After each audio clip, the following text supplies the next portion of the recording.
diferença de geração. Tá bom.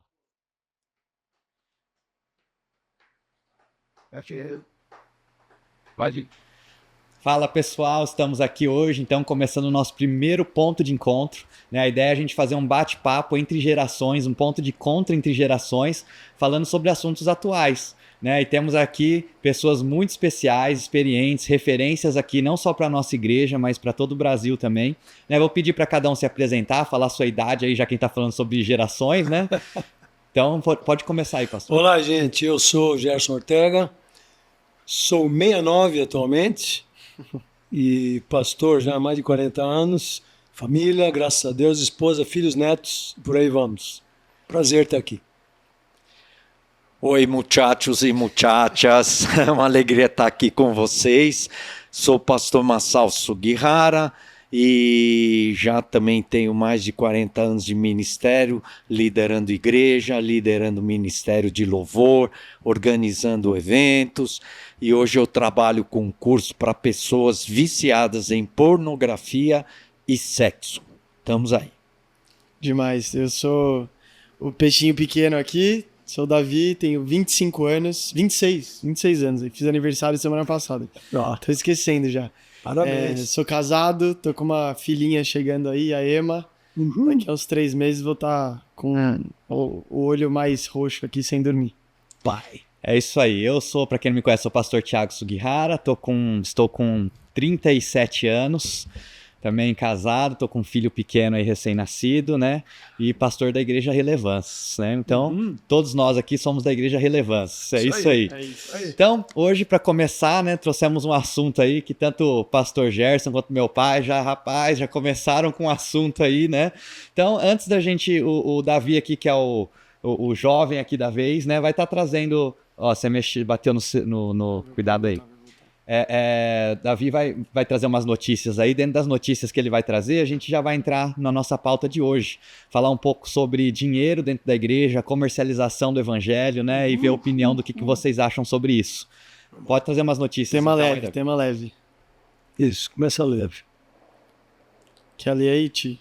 Pode ler você aí. Pregação de David Leonardo com ingressos a R$320 revolta evangélicos. Pode falar um pouquinho sobre aí, depois a gente discorre, né? Lagoinha organiza evento com ingresso de até R$3.500 e gera críticas, né? Esse aqui foi o Vira Brasil, no estádio do Allianz Parque, né? Aí a gente tem, governo do Tocantins pagou 220 mil por show de Aline Barros no carnaval e a empresa de Fernanda Brum intermediou o contrato.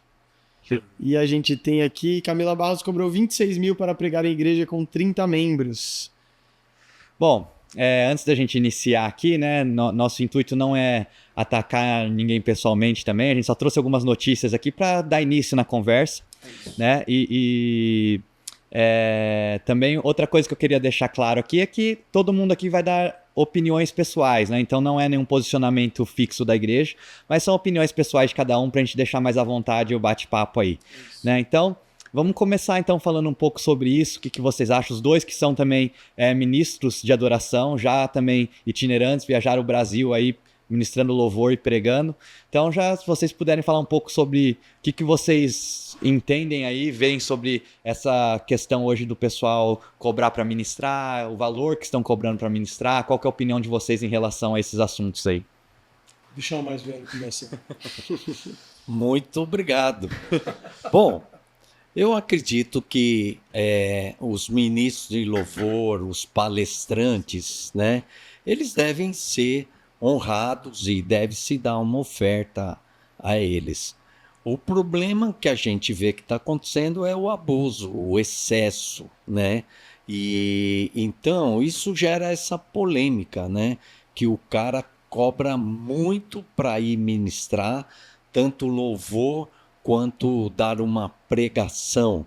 E muitos desses pregadores estão enriquecendo em cima dessas coisas aí. Então, até que ponto isso é lícito, isso é de Deus ou não, eu acredito que a gente não pode ter um parâmetro geral, mas a gente pode aqui discutir alguns princípios e alguns casos, e cada caso é um caso, não pode se generalizar, né? Eu acho que concordo com o Mação, um monte de coisa. E eu acho que o evangelho não tem preço. Aquilo que você recebeu de graça, você deve dar de graça. Concordo também, nós também, estávamos conversando antes do programa, nós já fomos itinerantes por muito tempo, já fomos em outros lugares, temos família, temos filhos, então você se deslocar para um lugar distante, muitas vezes a gente ia de ônibus para não ficar muito caro ir de avião, às vezes não dava porque é Nordeste, tem que ser um avião, mas aí tá bom arrumar um lugarzinho quentinho, bom, que você possa dormir, descansar.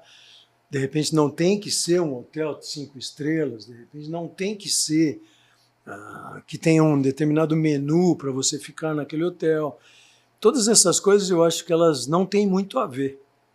Eu acho que quem honra deve honrar com o que tem, né, com o melhor do que tem, que a Bíblia ensina, e quem recebe a honra também no mesmo sentido honrar aqueles que o receberam, que o chamaram. Então, isso é princípio que o Marcelo está falando, não vamos falar em valores, mas princípios. Então, isso entra... Bom, não vou deixar. Primeiro vamos para os que pregam só, depois a gente entra para os que tocam. Mas eu acho que é meio por aí. E eu acho que é digno a pessoa receber, se ele ou ela é um pregador itinerante, ele tem direito a receber uma oferta, um valor. Já vim algumas vezes também, já discutimos sobre isso. Você enche um ginásio, por exemplo, cobrando de cada um, o que aí? 300, 200 reais, sei lá quanto? Você enche um ginásio de 10 mil pessoas. E quem encheu o ginásio foi aquele ou aquela que o pessoal convidou, que tem um nome, que é famosa, que tem muitos likes, que tudo. Blá. Tá, então para ele ou para ela você vai dar R$1.000 ou R$2.000 em função daquele ginásio entupido de gente que foram lá. Não sei se foram para ver o Senhor Jesus, mas foram lá também porque tinha o nome da pessoa X que estava lá. Então aí também tem que se ponderar isso aí. Porque quem está promovendo o evento está levando muito. E aí continuamos depois. Você, Davi, qual que é a sua opinião sobre esse assunto de cobrar para ministrar nas igrejas? Olha, é difícil mesmo, assim, porque também tem eu vejo que tudo sobe, né? O padrão de excelência subiu dentro das igrejas, isso é um ponto, de certa forma, positivo, mas isso traz outras coisas. Então, às vezes eu fico pensando, o que é preferível? Eu alugar um baita salão, um baita teatro, e daí eu preciso pagar todos os custos desse lugar, né? Como que eu faço isso, às vezes, sem transferir esse preço para as pessoas? Tipo, onde está o equilíbrio entre... Eu não sei se eu vou dizer excelência, talvez seja perfeccionismo também, né? Porque eu acho que onde que a gente consegue chegar nesse equilíbrio? Eu fico pensando nisso. Eu entendo que tem eventos que são para fora, igual, por exemplo, no período de pandemia, né? Os únicos lugares que poderiam ser feitos os eventos assim era em estádio ou em lugar aberto por conta dos carros, né? A gente não podia ter aglomeração de pessoas. Então, para custear também um evento no estádio é muito alto. E primeiro isso, né? E depois de fato vem assim, tipo, e aí eu falo na minha geração, a gente às vezes cresce pensando que o ministério é uma forma de enriquecer, né? Tipo, não de pregar o evangelho, né? Então, o chamado às vezes dá lugar apenas à profissão pregador ou profissão ministro de louvor. Então, eu já vi muitos líderes e já estive perto de líderes que tinham uma cartilha, assim, né? Tipo, eu só prego se eu estiver em hotel 5 estrelas, como você falou. Se for para fora do país, eu preciso de um carro blindado, eu preciso de um voo que seja de primeira classe, porque eu preciso ir e voltar, descansar e tudo mais. Algumas coisas entendíveis, outras formas não, porque também você deixa a igreja, a comunidade, talvez, que vai te receber, muito mais seleta, né? Porque a comunidade também precisa ter um corpo que suporte sustentar toda essa estrutura. Então eu fico nessa dicotomia, assim, principalmente refletindo na minha geração, eu acho que acaba sendo conflitado, ainda mais com esses gurus de marketing, daí vira o guru crente de marketing dentro da igreja, acaba misturando um pouco chamado e profissão nesse sentido. Tá, vamos lá. Então, eu anotei uma pergunta aqui, pra gente já, dentro do que vocês falaram, E eu queria uma resposta pessoal, particular de cada um, né? Então, por exemplo, primeiro, o Davi falou aqui, hoje que a gente tem visto pessoas enriquecendo no evangelho, né? Pregadores, ministros de adoração. Vocês acham que isso é algo saudável ou não? Se é algo bom ou é algo ruim? Pode começar então, pai. Bom, ó, eu acho que são poucas pessoas que vão fazer um show e conseguem juntar 10 mil, 20 mil, 30 mil. É que a gente fala de algumas pessoas, mas você conta nos dedos quem consegue isso. São poucas, então não podemos generalizar. Agora, o Gerson comentou uma coisa interessante. O cara que está organizando o evento, ele está cobrando uma entrada e vai ganhar uma grana boa. Vai ganhar. Então, se você vai lá para ministrar, e é você que está atraindo essa multidão, que está dando lucro para o outro. Se você não cobrar, se você chegar lá e cobrar 5 mil reais, o cara vai ficar com todo o dinheiro para ele.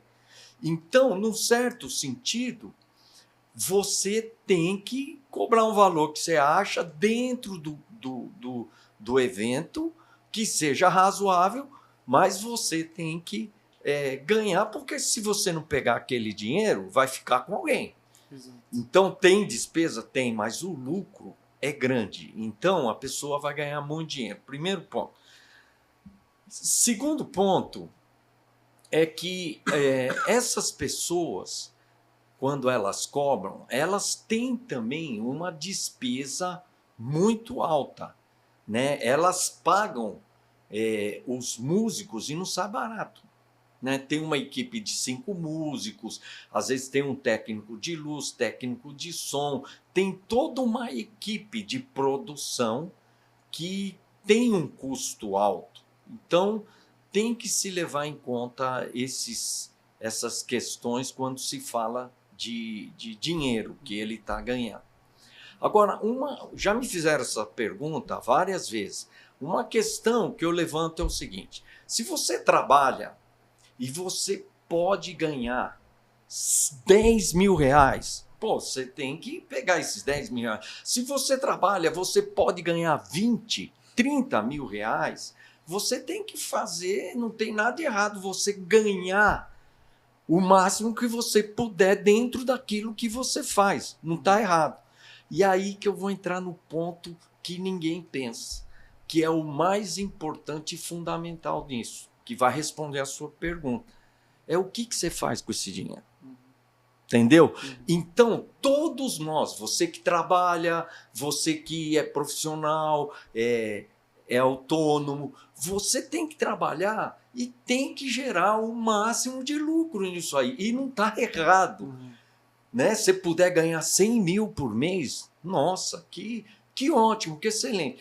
Mas o problema é o seguinte, é o que você faz com o dinheiro. Então, uma vez eu estava num evento e um pessoal, né, umas pessoas lá, me perguntaram, Marção, o que você acha certo esses caras cobrarem, ganharem tal. E eu expliquei isso, falei para eles que eles ganhavam dinheiro, o importante era o que eles estavam fazendo com o dinheiro. Entendeu? Você deve ganhar o máximo que você pode com seu dinheiro, honrando, glorificando a Deus de maneira honesta, mas aí, o que você vai fazer com o dinheiro? E aí eu perguntei para esse jovem ou esse rapaz aí, que não era muito velho, perguntei assim, e você? Pode ser que você ganhe aí 4 mil, 5 mil reais. O que você está fazendo com esse dinheiro? Então, a gente questiona muito os outros, mas a gente mesmo, o que nós estamos fazendo com o dinheiro que a gente ganha? Agora, é lógico que quem ganha mais tem uma responsabilidade muito maior. Entendeu? E o que vai acontecer? É difícil a gente começar a julgar cada pessoa, tá? Porque eu sei, por exemplo, o David Kinlan, ele tem trabalhos sociais. O Fernandinho investe também muito dinheiro em trabalhos sociais. Pastor Juliano Som também. E ele começou a igreja investindo muito dinheiro do ministério dele na própria igreja. Então, cada um vai prestar conta do seu dinheiro, tá? E, por último, eu quero dizer o seguinte. Eu, por muitos anos, ensinei sobre essa questão de dinheiro, sobre finanças, e eu sempre dizia assim, que o dinheiro é neutro. Ele não é ruim e nem bom, depende do uso que você faz. Então, eu sempre ensinei isso, mas ultimamente, Deus tem me mostrado que o mundo é um sistema controlado pelo diabo. E tudo que está no mundo, de uma maneira, o diabo usa para nos atrair, para nos corromper, para nos afastar de Deus. E o dinheiro, ele em si, o papel dinheiro, ele é neutro.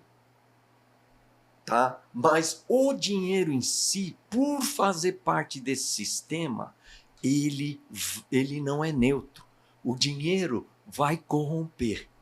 Entende? Então, por exemplo, hoje você tem pouco, mas digamos que amanhã você ganhe 50 mil reais. Isso vai mexer com a tua cabeça.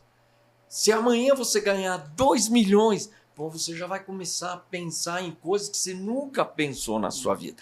Então, o dinheiro, ele faz parte de um sistema que é o mundo. E esse sistema chamado mundo tem um príncipe que é Satanás. E o dinheiro corrompe as pessoas. O sucesso corrompe as pessoas. Então, eu diria que esse pessoal que ganha muito dinheiro e que acaba enriquecendo, eles acabam o quê? Comprando carro importado, mansão, começam a Popstar, né? começa a ter uma vida de popstar. E aí, até que ponto o dinheiro está corrompendo o coração deles?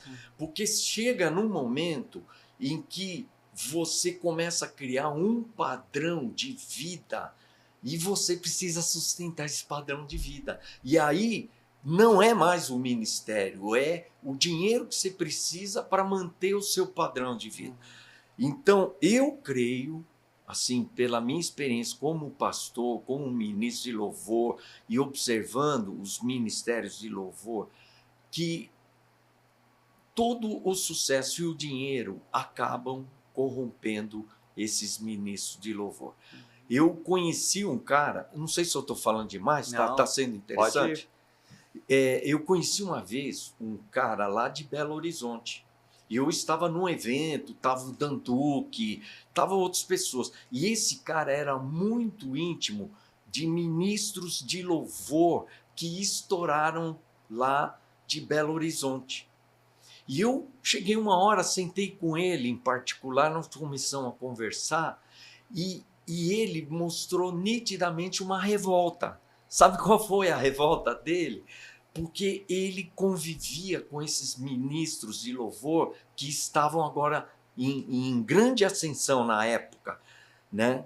E ele conviveu, ele dizia na época que eles se reuniam para adorar, e o coração deles era um coração mesmo de reino, de investir no reino, de fazer algo para Deus. E, de repente, quando eles estouraram, ele percebeu nitidamente que a vida dele começou a girar em torno do ministério e do dinheiro que ele estava ganhando. Então, na visão dele, ele viu que esses ministros de louvor foram corrompidos pelo sucesso e pelo dinheiro. Então, nós aqui que estamos aqui, nós não experimentamos isso. Então é muito fácil a gente criticar. Mas se de repente, Davi, você estourasse, Tiago, você estourasse e começasse a ganhar muito dinheiro e ser assediado, né? E etc e tal, eu não sei até que ponto nós iríamos conseguir manter o nosso compromisso com Deus com seriedade e não sermos corrompidos. Por isso que eu acho que a igreja precisa de homens sérios, com experiência, e que essas pessoas estejam debaixo de alguém seriamente comprometido com Deus, que acompanhe e cuide dessas vidas. Porque eu acredito que ninguém consegue. Eu já falei demais, só vou contar mais uma coisa. Eu lembro um ministro de louvor, que ele era muito conhecido, eu fui lá, era eu, Azaf, mas esse ministro de louvor. E aí eu perguntei para ele, né, se ele estava firme com Deus, se ele estava na igreja, tinha alguém que acompanhasse ele e tal, e não sei o quê. E ele disse assim, não, eu estou firme na igreja, tal, tenho um pastor que me acompanha, estou debaixo da autoridade dele. Só que quando eu fui perguntando, primeiro, o pastor se reúne de vez em quando. E eu conheço muitos pastores que falam, não, fulano de tal, ele me acompanha.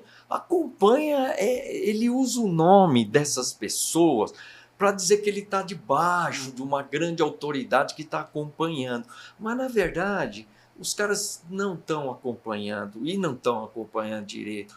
E o que acontece? Esse ministro de louvor acabou adulterando, acabou aí meio que até se desviando em termos de vida cristã. Então, é isso que eu tenho que dizer. O sucesso e o enriquecimento é muito perigoso e sozinho, eu pessoalmente acho que ninguém está preparado para sucesso e ganhar muito dinheiro. Que isso corrompe o coração. São pouquíssimas pessoas que vão conseguir viver uma vida santa com o coração realmente rendido a Deus, que vai usar esses recursos mesmo para investir no reino, para glorificar a Deus. Por isso que acho que Deus fala que toda a glória tem que ser para Ele, né? Algo que todo ser humano sempre busca, né? O ser humano busca o enriquecimento, busca o sucesso, mas talvez a gente não foi feito, a gente não tem estrutura para receber isso, né? Isso acaba com a gente muitas vezes, né? Por isso que Deus fala que a glória tem que ser para Ele, né? Pastor Gerson? Então, eu estava pensando aqui um monte de coisa. Primeiro, vou fazer um plim-plim aqui. Tem um livro de um rapaz novo aí, que chama-se Economia do Reino. Então, se vocês tiverem interesse, o nome deles é Mateus Ortega, Economia do Reino, sobre finanças. Nós estamos aqui num meio um pouquinho mais fechado para um tipo de pessoas, mas ali há muitas ideias e muitos esclarecimentos sobre, no geral, o pobre vai para o céu, o rico vai para o céu, esses tipos de questionamentos. Essa é uma. Outra coisa que me veio na minha cabeça, que eu lembrei, assim, incrível, está escrito na palavra que quando Davi venceu Golias, depois disso tudo, a Bíblia tem um versículo lá muito claro nisso. E a fama de Davi se espalhava por todo Israel. Tá, primeira coisa, Deus é contra a fama? Eu acho que não. Senão ele não faria Davi ficar famoso. Não permitiria que esse moleque que saiu lá do meio do mato, de repente matou um gigante, E se torna rei e se torna rei daquele país todo inteirinho, né? Deus permitiu que ele tivesse fama. Muito bem, daí a próxima pergunta, em parte, tem a ver com o propósito que você falou. O que você faz com essa fama? Então, eu lembro, por exemplo, de uma época, um bom número de anos atrás, não era músico, não, mas era um famoso corredor de automobilismo brasileiro, famoso, conhecido mundialmente, aclamado, e eu acho que ele foi o melhor mesmo. Mas ele teve uma experiência muito forte com Deus, não sei se vocês lembram, acho que quando ele ganhou o primeiro título mundial, ficou berrando no cockpit lá, Deus está aqui, tem uma experiência que eu entendo genuína. E depois disso, ele foi muito claro, né? Babaqueado por todo mundo, aquele negócio todo, tinha muitas pressões. Houve até pastores que diziam que cuidavam dele, que faziam discipulado dele, e um monte de coisa. Então aqui, eu não questiono de jeito nenhum a conversão desse homem. De jeito nenhum, do jeito que foi, meu Deus do céu. E ficou muito famoso, ficou. Eu lembro de uma oportunidade em que, na época era rádio ainda, na época do Senna, fizeram um baita anúncio que ele ia fazer uma entrevista tal, com um líder cristão. Tal. E eu percebi na entrevista que ele ficou preocupado, Senna, ficou preocupado de repente, pregar com toda clareza o Evangelho. E ele foi caminhando por outros caminhos tentando chegar em valorizar a Deus, valorizar tudo que Deus fez e tal, tal, tal. Mas não foi, pá, Jesus é a solução, acabou. E eu tive uma experiência com ele no cockpit do meu carro e eu sei disso aí. Ele não falou isso. Na época eu fiquei pensando, puxa, e assim, aquela rádio naquele dia explodiu a audiência, aquele negócio todo. Falei, Senhor, será que ele podia ter aproveitado um pouco mais disso aí? Tendo em vista essa oportunidade, o Brasil inteiro atrás do carro, até gente que não sabia nem acho que rádio era, foi ouvir, porque era o Senna, era o cara, né? Fiquei pensando de novo, não estou criticando ele, eu estou tentando imaginar, como você disse, se eu estivesse no lugar dele, o que eu faria numa situação daquela? E daí eu fiquei pensando nisso, e pensando em fama. Então, voltando para a tua pergunta, eu acho que não é pecado ser rico. Se você for falar no patriarca e no pai da fé dos cristãos, esse cara ficou muito rico. E o nome dele era Abraão. Todo mundo sabe disso. Tinha até exércitos, tinha gente para cuidar dele, tinha todo o gado, tinha esposa, tinha um monte de coisa, ficou famoso por tudo isso, foi para o Egito, foi super tratado pelos caras super bem. Então ele era rico. Até aí, ele foi o pai da fé do cristianismo, do judaísmo, do islamismo, ele foi o cara. Então eu acho que realmente esse não é o problema. Qual é o problema? Esse dinheiro todo que está na minha mão, por que ele está na minha mão? Né? Se eu sou cristão, claro, o que eu faço com ele? Posso ter uma casa de condomínio chique? Posso. Posso ter piscina na casa? Pode ter iate? Pode ter iate. Pode ter a Ferrari? Pode ter a Ferrari. Mas assim, o que você pretende com tudo isso seria a próxima pergunta. Eu acho que toda pessoa que ganha bens e que conquista coisas e que gosta de coisas, qual é a graça? É mostrar para os outros, poxa. Fiz um quadro, por exemplo. Levo você na minha casa, esse quadro eu que fiz. E aí eu espero uma reação sua. Nossa, que incrível. O cara só olhar, ou o que seja. Mas não tem graça eu estar com o quadro e ninguém vê. Para que eu estou fazendo um quadro, então? Então, todas as nossas coisas na vida, eu acho que são assim. Eu fui da mesma igreja de um cara que está até hoje por aí, e eu honro muito, eu prezo muito, porque ele é um cara que tem grana. Ele é empresário, tem muita grana, e eu lembro da simplicidade e da preocupação dele. Por exemplo, teve uma época que ele comprou um Volvo, né, para pôr no estacionamento da igreja. Então, aqueles Volvo caprichados e tal, tudo. E alguns de nós amigos dele falaram, por que você não comprou um Mercedes, cara? Pô, Volvo, né? Aí ele virou, uma baita perua, devia ser cara pra caramba. Ele virou e falou, acho que Mercedes eu não devo. Se eu venho aqui na igreja, se eu vou em outros lugares. Ele falou, às vezes eu vou em bairro pobre visitar irmãos. Percebe? Mas era errado ter um Mercedes de jeito nenhum. Mas ele foi bobo de não ter um Mercedes de jeito nenhum, ele tinha um propósito. E isso marcou a minha vida. Eu estou falando de coisa de muitos anos atrás, até hoje ele é rico, ele ajuda muita gente, muitas obras cristãs. Ele me ajudou em vários dos meus projetos. Você deve ter tido irmãos de visão que te ajudaram nos seus projetos. Projetos de gravação, projeto de um monte de coisa. E o cara está firme até hoje. É um dos poucos. Mas tem. Então, se tem, a gente fica nessa. Então, como já todos aqui falaram, eu não vou julgar meus irmãos, aí os que apareceram aí. Mas também pelos frutos se conhece a árvore. Isso Jesus disse, não fui eu. Né? Frutos que ficam para a vida eterna, frutos que não, frutos que eu ganhei agora, comi, acabou, não tem mais fruto. Então, eu acho que concordo com o Massal também, o dinheiro hoje está dentro de um sistema. Você santificar o dinheiro, você não santifica o dinheiro, você santifica a tua vida. Aí o dinheiro vem, daí você, santificado, você vê o que você vai fazer com ele. Né? Mas pega muito, e também, se é um fator de tropeço, Jesus falou que era melhor colocar uma pedra, uma mó no teu pescoço e se jogar no fundo d'água. Eu nunca vi Jesus ser tão, assim, pau, com relação à própria vida, falando disso. Então, assim, os queridos e queridas que estão muito famosos, que têm muita visão por aí, muita projeção, eles vão pensar no escândalo. O escândalo é um perigo. Qualquer um pode dar escândalo? Sim, eu posso, você, todos nós. Mas Jesus falou que isso é uma coisa muito grave. Então, cuidado. Aí, como é que eu me livro? Bom, fugindo da aparência do mal, que é princípio bíblico também. Como? Bom, como você vai pensar? Você vai orar, você vai ver se aquele teu terno, aquele sapato ultra mega blaster, está tudo bem de você usá-lo, depende do lugar, depende das pessoas, teu problema. Mas não seja escândalo para ninguém, por favor. Não pegue a glória que não é sua, que o Tiago falou muito bem. Se quiser ser rico, seja. Famoso também, mas vê o que você vai me fazer com isso aí, por favor. Legal. Ô, Davi, você, como dessa nova geração, como que essa nova geração enxerga todos esses pontos que foram falados aqui, sobre até inclusive as notícias que foram trazidas, como que eles enxergam essa questão?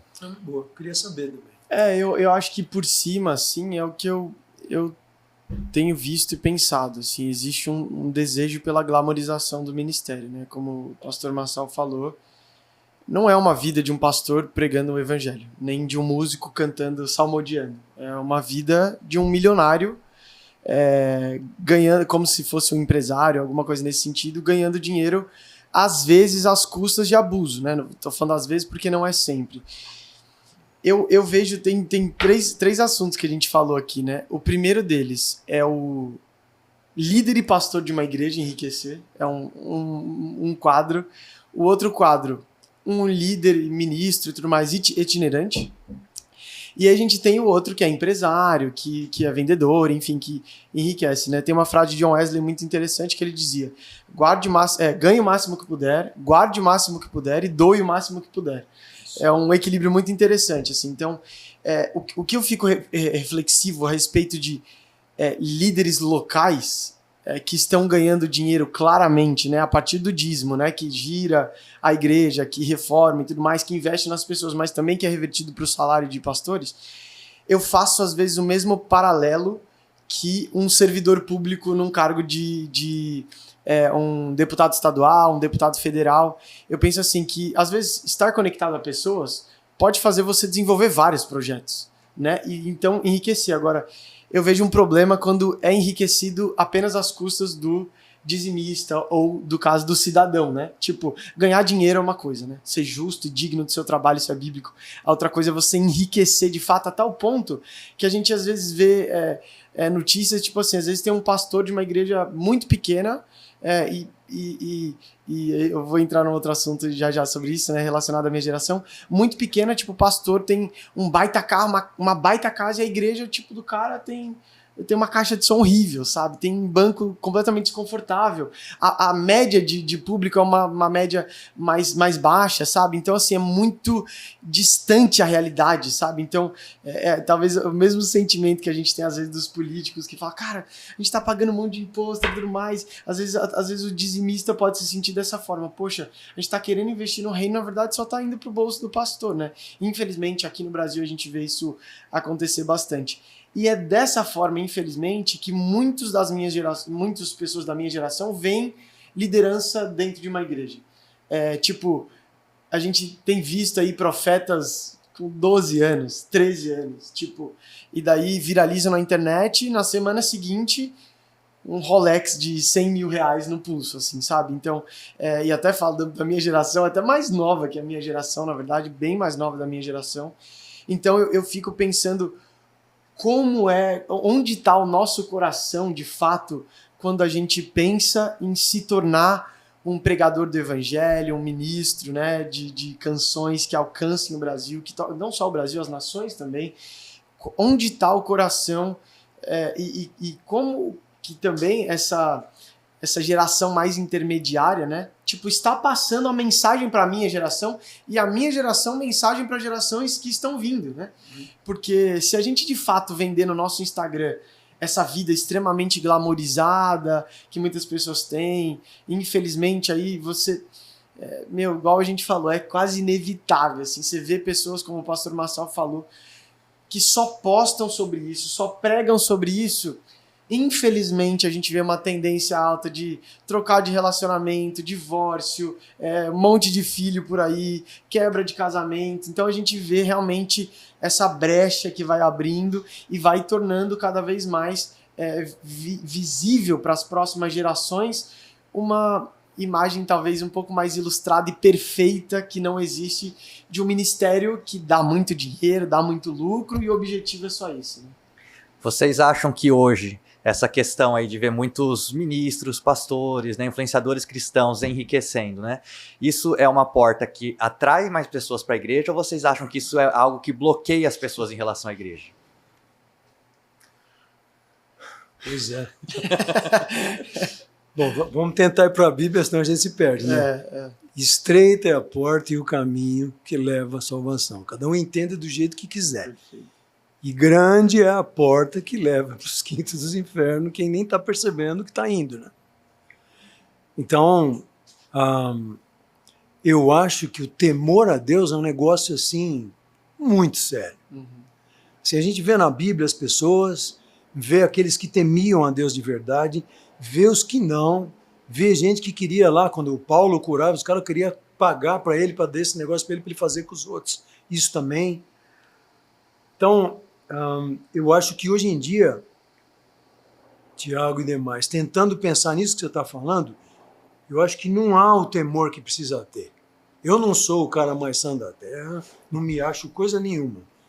Mas o temor a Deus é uma coisa que nós temos que ter, porque ele vai... Bom, o temor do Senhor é o princípio da sabedoria. Pronto, já é mais uma resposta. Perfeito. Se eu temo a Deus de verdade, eu estou preocupado com o que Deus pensa antes dos homens, eu vou ter que ver esse meu negócio de dinheiro aí. Porque, por exemplo, tem gente que não tem a menor vergonha ou cuidado de expor, por exemplo, a sua família. Ainda mais hoje em dia, com os Instagram, com os negócios, o cara mostra a casa inteira, mostra os 10 cachorros, tudo importado que ele tem, mostra a coleção dos carros, mostra o armário da esposa. Tem ou não tem? Tem, né? Tem. Direto. Às vezes eu abro, olho assim no TikTok, nos anos, aparece lá. E muitos são cristãos. Tá bom, meu querido, mas pra quê? O que você pretende com isso? Hoje eu fui na cabeleireira, mas foi só R$1.500. O que você acha? Tá, pergunta, cristã, né? Claro. Os outros, faz o que quer. Qual é o seu propósito com isso, meu filho? Se a tua queridinha, que é da igreja, ela também não consegue pagar 100 na cabeleireira, ela vai ficar como em relação a você? O que você está ajudando, já que é essa pergunta? Sim. No que você está ajudando a ser uma cristã melhor? E com os homens a mesma coisa. Então, você já citou casos do cara... Homem que fica famoso é aquele negócio, né? Infelizmente, no mundo, no sistema, é o quê? Poder e sexo. Eu vi grandes homens de Deus caírem com a secretária, que não era nenhuma Miss, por muito menos que isso. Então, assim, terminando, o temor a Deus, ele pode nos ajudar muito. E se esse temor às vezes virar medo, ótimo. Né? Paulo fala muito disso. Jesus falou também, é melhor você ir sem um olho para o céu do que você ir para o inferno. Bom, Jesus falou. Paulo falou, o que é melhor? É melhor eu crucificar aquelas coisas que não vai em função das que valem. É um preço.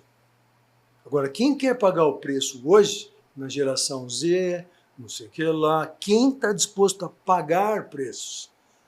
Você vai ficar nisso aqui? Vou. Por quê? Porque é o que eu creio e acabou. Mas você não vai lucrar, não. Mas vão te perseguir. É um preço. É um compromisso. Né? Vai ter gente que não vai te entender. E não vai mesmo. Então a resposta, pode ser rico? Pode. Pode ser pobre também? Tem muita gente pobre, querida, que eu conheço, que é muito mais honrada que muito rico que eu conheço. Né? Já teve gente, às vezes, até que eu fui na casinha dela lá, que ela morava numa favela, porque não podia pagar um aluguel maior, que aí que eu descobri que em favela você paga aluguel também. Paga. Entrei lá no coisinho dela, cara, chão batido, tudo limpinho, as roupinhas tudo no lugar, ela arrumadinha da melhor forma, ofereceu pra gente um cafezinho, tudo. Eu falei, pô, tem honra nessa casa aqui. Tem honra aqui dentro. É um canto, é um monte de pau, mas tem honra aqui dentro. Então, concluindo, Tiago e demais, eu acho que o temor de Deus pode nos ajudar demais nisso. Perfeito. Seja rico, seja pobre, seja o que você for. Né? Fico lembrando de Abraão, que eu estou estudando Gênesis agora, quanta coisa ele fez. Ele quis pagar um terreno para sepultar a esposa dele, que estava numa outra terra. Ele falou, não, me fala o preço, eu vou te pagar, porque eu quero que isso seja pago. Quando lá o Davi pagou no Araúna, lá, aquela terra que depois ia ser até onde estaria o templo, ele falou, não, eu não vou fazer nenhum sacrifício sem pagar. O que é isso? Ele queria mostrar que ele tinha dinheiro? Não. Ele quis pagar um preço além do que era o terreno? Não. Ele quis mostrar que ele estava honrando o cara e para ele era uma honra poder fazer aquilo.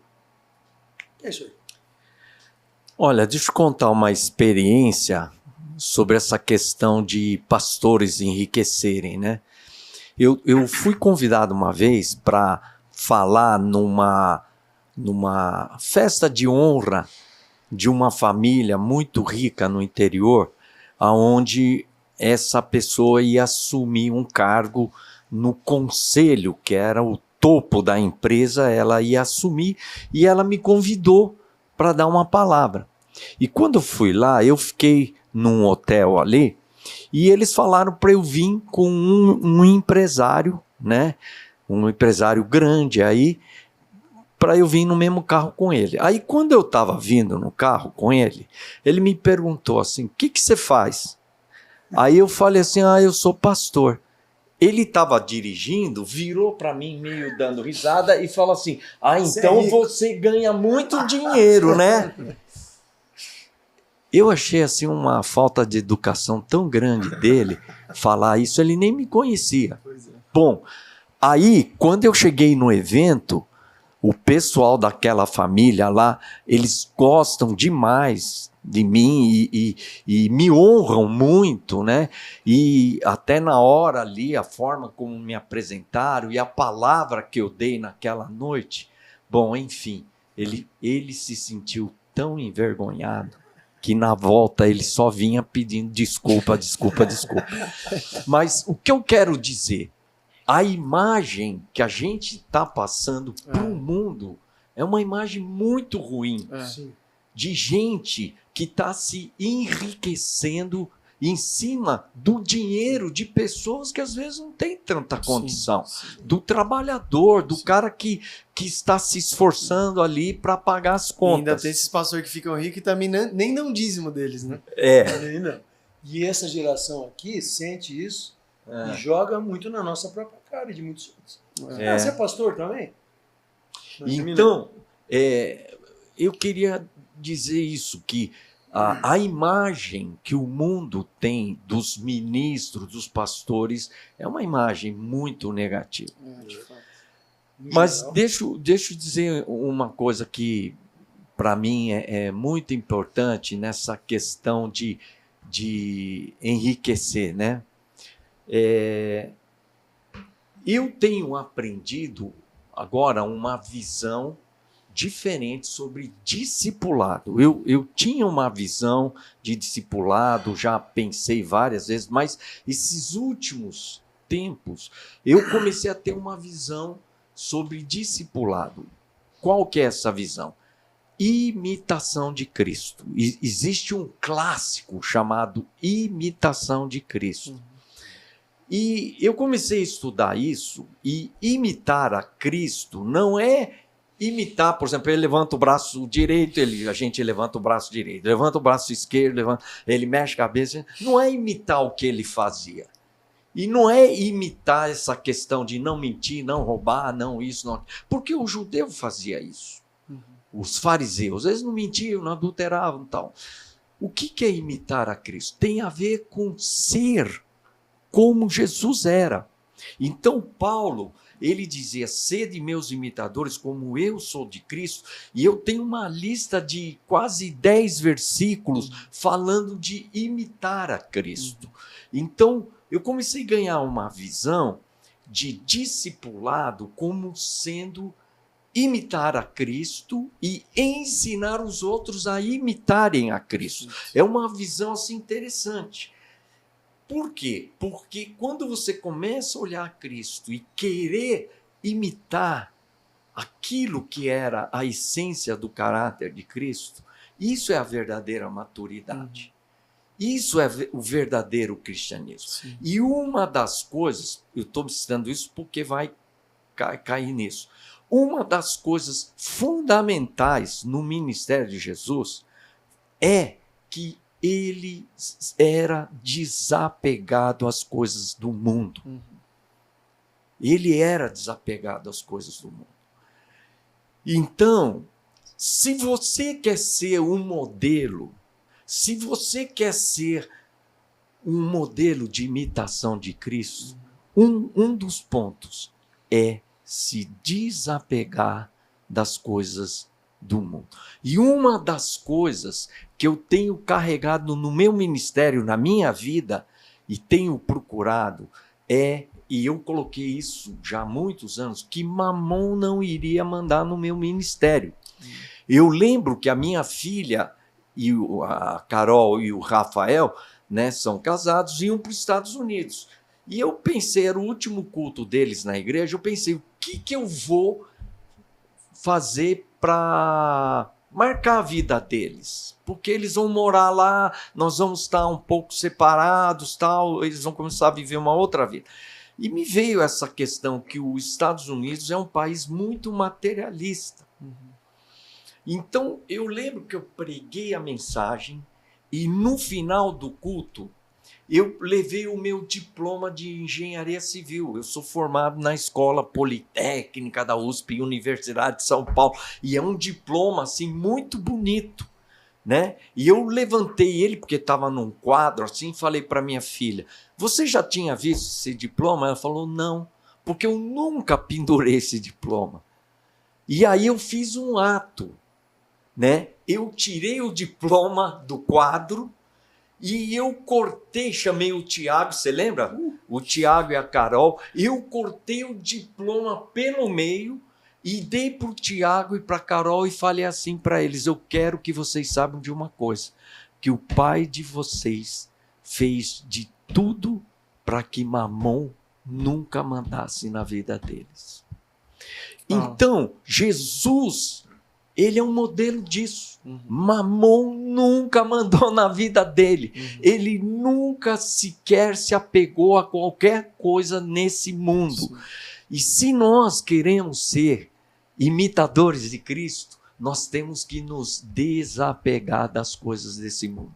Porque não tem como amar a Deus e amar a Mamon. Não tem como servir a Deus e servir a Mamon. Então, eu creio que um pastor, um líder, ele tem que ser como Paulo. Imitem a mim como eu estou. Então a gente tem que ser um modelo. Sim. E eu acho que, entre aspas, né, eu acho que esse tipo de líder ele não está sendo um modelo para os membros da igreja dele e para outros que estão. Um modelo do que é verdadeiramente ser como Cristo. Então, é isso que eu acho. Eu acho que nós precisamos levantar homens de Deus que estão querendo ser como Cristo, que estão imitando a Cristo e que querem ensinar outros a serem imitadores de Cristo. Falando sobre isso, né, ouvindo vocês aqui, eu achei interessante, porque talvez hoje, né, a gente tem trazido uma cultura do mundo para dentro da igreja, então a gente tem admirado aquilo que o mundo admira. E ao invés de admirar aquilo que Cristo fala para nós que é importante. Né, e fica até a questão, será que se Jesus aparecesse hoje, ele seria admirado ou ele seria rejeitado? Boa pergunta. Né? Então assim, o papo começou a esquentar. Para ser nosso primeiro aqui foi exato. legal, para os próximos a gente também conseguir ser mais, né, entrar mais, sempre mais quente assim, né? Sim. Mas uma coisa que eu queria terminar perguntando é se vocês hoje, né? Vocês nunca cobraram, né, para ministrar, hoje vocês cobrariam? Também não. E se puder contar algum testemunho de experiência que tiveram em relação a isso. Eu achei muito engraçado que o Marçal falou que ele rasgou o diploma. Eu passei por essa... Rasgou não, eu Não rasguei, eu passei perto, quase eu rasguei o meu. Só que depois Deus me trouxe de volta para a medicina e aí não teve jeito. Mas, tá comentando até com o Marçal, quando começaram as gravações, gospel, cristãs, eu fiz arranjo para muita gente. Nessa época eu não fui tão conhecido como um compositor, um cantor, mas arranjador sim, bastante. Só que assim, não tinha nenhuma cultura de nada em relação a isso, nem de valores. Os Estados Unidos já tinha, mas aqui não tinha. Então eu fiz muita coisa para muita gente, assim, que eu não cobrei absolutamente nada, e o cara só falou, muito obrigado, Deus te abençoe. E são alguns dos álbuns aí que hoje irmãos queridos meus, que na época não estavam também nessa mesma vibe, fizeram. E eu tive experiência de estar fazendo arranjo de música lá para o Bené, por exemplo, aquela Único. E tive uma visitação de Deus absurda dentro do meu escritório, quando eu estava tocando. Então, assim, as lembranças que eu tenho, Thiago, não são de dinheiro, realmente. No dinheiro, eu continuei trabalhando como médico porque não tinha esse esquema, né? Às vezes eu ia até para o estúdio, os caras achavam que eu era pai de santo, porque eu ia todo de branco, saía de um plantão, estava indo para o estúdio, 7 horas da noite, falei, o que esse cara veio fazer aqui, né? Então eu passei por isso também, porque eu trabalhava. E eu acho que hoje é outra época e é outro povo, mas eu faria tudo igual no que concerne a minha cabeça. Eu faria a mesma coisa. Na ideia, né? No propósito. Por quê? Porque hoje eu tenho gerações que vieram depois de mim. Nós temos, ele tem também. E isso chega a uma certa fase, já que estamos falando de gerações, eu olho hoje para trás, meu legado hoje o que é? É uma casa de não sei quantos milhões? É um não sei o quê? Não é. A pessoa hoje me pergunta, você é rico? Eu falo, eu sou. Por quê? Porque eu tenho 3 filhos, tenho 6 netos, todo mundo serve a Deus, todo mundo ama a Deus e acabou. Cumpri meu propósito. Vai ter cara que vai dar risada, falar, mas né, um dinheirinho também. Claro que eu tento ganhar também para sobreviver e viver honradamente. E na minha profissão também não é nada fácil, não é só na música que tem problema. Você trabalha demais, às vezes, para ganhar um pouco, quando tem alguém acima de você que ganha tudo. É o mesmo sistema, eu acho que não tem muita mudança, né? Então, eu atender pessoas, se eu for atender, às vezes, pessoas pelo dinheiro que eu ganho, eu não atenderia, eu ia procurar outra coisa. De repente, voltar para a música, fazer uns arranjos com os caras famosos aí e ganhar uma grana. Acho que ia ficar mais fácil para mim, não ia nem sair de casa, né? Então, nesse sentido, eu não voltaria atrás, eu não mudaria. Tive convites também na fase mais ou menos tua, um pouquinho antes, 30 e tal, de algumas igrejas que estavam explodindo na época, para ir trabalhar com elas. Falaram, não, o cara vem para cá, nós vamos fazer o CDT, eu vou fazer turnê, vou fazer o caramba. E naquela época, não entendi de Deus que era o que eu devia fazer, tinha perdido um filho, que era meu primeiro filho. Então, meus filhos são a minha maior riqueza mesmo, porque eu perdi um. Então, eu sei o que é isso. Então, a tua cabeça muda. Então, a gente estava falando aqui, né, de temor, de querer ser como Jesus. Então, eu pergunto para você, olha, se você estiver disposto a passar por algumas experiências, você procure ser parecido com Jesus e colocar os teus padrões, inclusive financeiros, de propósitos, na mão dele. Amém. Eu tenho certeza que tua vida espiritual não vai ser monótona. Você não vai achar que não está fazendo nada. Mas há um preço. E, terminando, eu acho que sim, eu seguiria a mesma ideia. Se pessoas achassem meu trabalho legal e quisessem pagar por isso, eu não ia dizer não precisa, porque eu preciso. Eu precisaria. Mas, seguindo o mesmo caminho, eu não posso dar valor para uma experiência, por exemplo, que você tem com o Espírito Santo, de um batismo, de uma coisa doida, assim, transcendental. Você vai dar preço para isso, meu Deus do céu? Ou você ajudar outros a terem essa experiência? Então você cobra para eles 300 para ir batizar todo mundo com o Espírito Santo? Porque tem preço para isso? Não tem. Claro que não tem. Então, nesse sentido de visão, espero que todos me entendam, é isso aí. Agora, o que Deus quiser dar, a gente também aceita com ações de graça. Não tem problema. Bom, eu hoje, aliás, hoje não, eu sempre vivi dentro de um princípio. Eu não cobro para ministrar. Eu não cobrava. E eu não exijo nada, nem hotel, nada. Nem 70 toalhas brancas. Nada. E se precisar, eu durmo com colchão na igreja. Eu já falei. E hoje eu faço isso também. Eu já falo, pastor, não gasta dinheiro em hotel. Eu fico na casa de irmãos. Se tiver um quarto na igreja, eu posso dormir lá sem problema nenhum, tal. Então, eu não cobro. E eu aprendi isso com Bob Fitts. Eu estava uma vez quando o Bob Fitts veio as primeiras vezes, nós estávamos comendo, eu não lembro aonde, mas estava eu, o Bob Fitts, o Ademar de Campos e o Asaf Borba. Eu não estava nessa? Nessa você não estava. Perdi. Perdeu. E quando nós estávamos conversando lá, o Asaf e o Ademar estavam assim contando e não reclamando, mas perguntando para o Bob Fitts o que eles deviam fazer, porque eles estavam indo ministrar e eles estavam no auge, né? Estavam indo ministrar em muitos lugares e os pastores não honravam eles. Muitos, muito obrigado, Deus te abençoe e tal.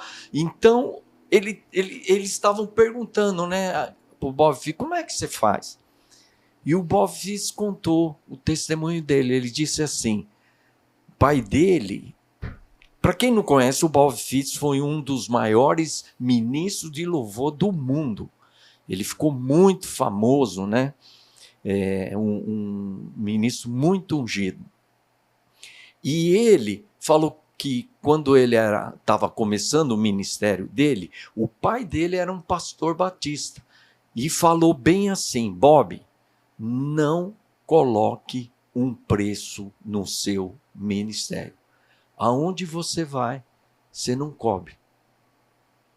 Deus vai suprir as suas necessidades. E o Bob Fitts, ele usou esse princípio e até hoje ele vive assim. Ele não cobra. Um dos poucos ministros de louvor de alto nível que não cobrava nada. Ele não exigia nada. Viajou o mundo todo. E viajou o mundo todo. E ele conta uma experiência que ele foi para Singapura e ele foi convidado para um evento num estádio. E os caras recolheram, sabe, ofertas com sacos e sacos de dinheiro. Ele viu que os caras ganharam mas muito dinheiro, né? Porque havia muita gente, passaram, não era sacola, era saco grande. E aí ele viu que aquelas pessoas ganharam muito dinheiro. E aí, quando foram dar oferta para ele, deram uma ofertazinha michuruca. E aí ele ficou meio chateado. Deus, isso não é justo, né? Os caras ganharam uma grana preta e me deram essa oferta aqui, irrisória, né? E aí tinha um empresário muito rico que viu o que aconteceu e falou, Bob, eu vi que os caras fizeram com você. Eu quero compensar isso. Uau. E aí ele planejou uma gravação de CD ao vivo lá em Singapura e levantou uma oferta muito, mas muito generosa para ele. Uau. Então, eu aprendi com Bob Fitts que nós não devemos colocar preço no nosso ministério. E eu tive muitas experiências, né, nesse sentido. Eu vou contar uma só, né, senão vai tomar muito tempo. Mas o que aconteceu? Uma vez eu fiz um evento, ajudei um conselho de pastores, o presidente era meu amigo, falou, você consegue trazer o Ademar e o Asaf e tal, para a gente fazer um evento? Você, o Ademar e o Asaf. Eu falei, eu vou conversar com eles. E eu consegui trazer o Asaf e o Ademar para o evento e tal, mas não sei o que aconteceu, que o evento não deu lucro. Não foi tanta gente. E aí o pastor, no final, acabou tudo, né? Ele veio para mim e falou assim, olha, Massal, eu já ouvi você testemunhando, dizendo que você não cobra para ministrar tal, e eu queria dizer para você que eu não consegui pagar as contas, estou sem dinheiro e infelizmente eu não vou poder te dar a oferta. Então ele pagou a Ademar, pagou a Asaf e não me deu nenhuma oferta. Eu tive que tirar, porque naquela época eu dava R$100 de oferta para cada músico. E eu tinha 5 pessoas, dei R$500 no meu bolso. Quer dizer, entre aspas, eu levei o prejuízo. E os músicos ficaram sabendo disso, né? Até eles ficaram meio constrangidos, mas aceitaram o dinheiro. Aí, na semana seguinte, eu fui para igreja lá do Paulo Mazzoni, que é a Igreja Batista Central. Eu fui ministrar lá. Eu passei sexta, sábado e domingo. E eu não cobrei nada ali para ir ministrar. Mas eu combinei com os músicos que eu ia dar R$ 300 para cada um no final da oferta, né? Eu ia dar para eles. Então, chegou num domingo, todo mundo, quando acaba, eu estava suado, eu ministrei e tal. Todo mundo tem uma sala VIP, todo mundo, quando acabava, ia para aquela sala VIP. Então, quando terminou, os músicos foram todos para lá e eu desci, né, do palco, da plataforma, e fui lá cumprimentar a turma, tirar foto e tal. Aí, quando eu estou cumprimentando a turma, de repente eu senti um papelzinho, era um cheque. Aí eu enfiei aqui. Aí, daqui a pouco, estou lá, um cara me enfia um negócio aqui que eu senti que era dinheiro, o cara me enfiou aqui no meu bolso. E aí eu estou lá, mas de repente, senti outro cara me dando dinheiro, enfiei aqui nesse outro bolso. Eu sei que foi indo. Aí, eu devia ter mais bolso, né? Mas aí que aconteceu? Deixa eu contar um detalhe. Quando nós pousamos lá no aeroporto de Confins, um dos músicos, o tecladista, né, o Jorginho, né, ele veio para mim e falou: Pastor Massal, você é bonzinho demais. Você fica aí, né, servindo os caras, você não cobra, os caras estão te explorando, Massal. E o baterista, o Jonatas, veio, deu uns tapas na minha...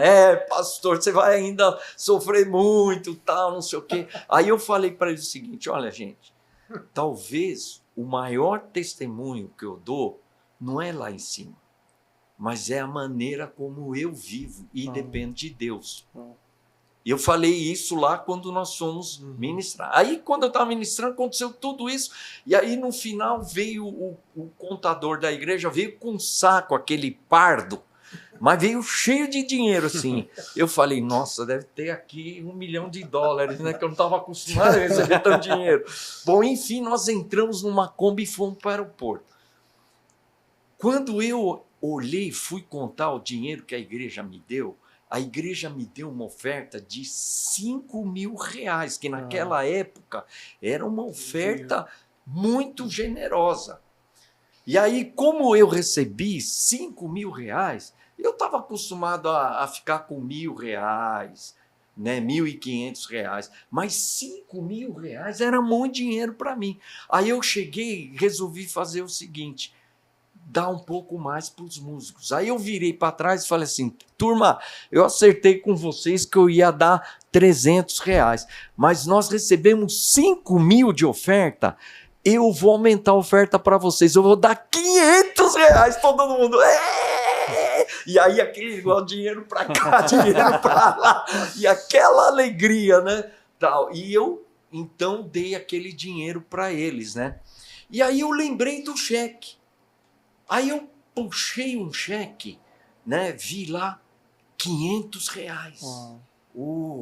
Aí eu puxei o outro cheque, né? R$ 1.000, R$ 1.500. Era mais ou menos o que eu já tinha dado para eles a mais.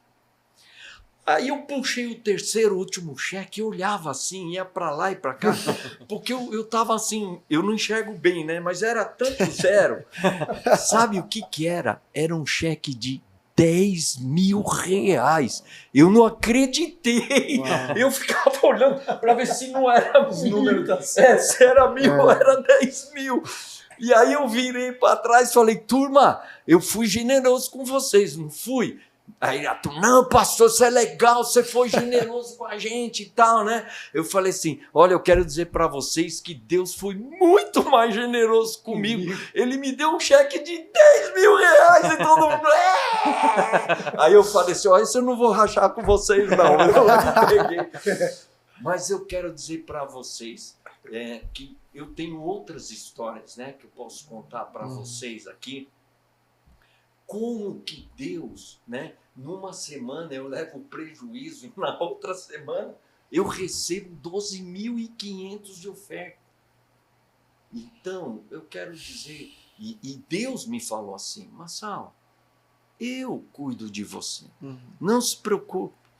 Então, o meu ministério, eu digo até para minha esposa às vezes fica tensa, preocupada, mas eu sempre digo para ela, eu não dependo de dízimos, de oferta, de salário da igreja, eu dependo de Deus. E olha, na nossa história, né, o Tiago está aí, sabe disso, nunca faltou dinheiro em casa, sempre Deus nos supriu e não vivemos miseravelmente, vivemos muito bem. Então, a minha vida toda, meu ministério e até hoje, né? Quem quiser me convidar, pode convidar. Eu não cobro para ministrar. Glória a Deus. Amém.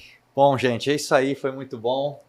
Valeu, obrigado aí. Né, então já quero agradecer todo mundo e também pedir para o pessoal aí que está assistindo, já deixa aí nos comentários aí quais são algumas pautas aí que vocês têm interesse que a gente discuta aqui nessa mesa, né? Outros temas para os nossos próximos e daqui um mês estamos de volta aí com o nosso próximo ponto de encontro. Valeu então, É isso. Deus abençoe vocês. Até mais. Até mais, Deus abençoe.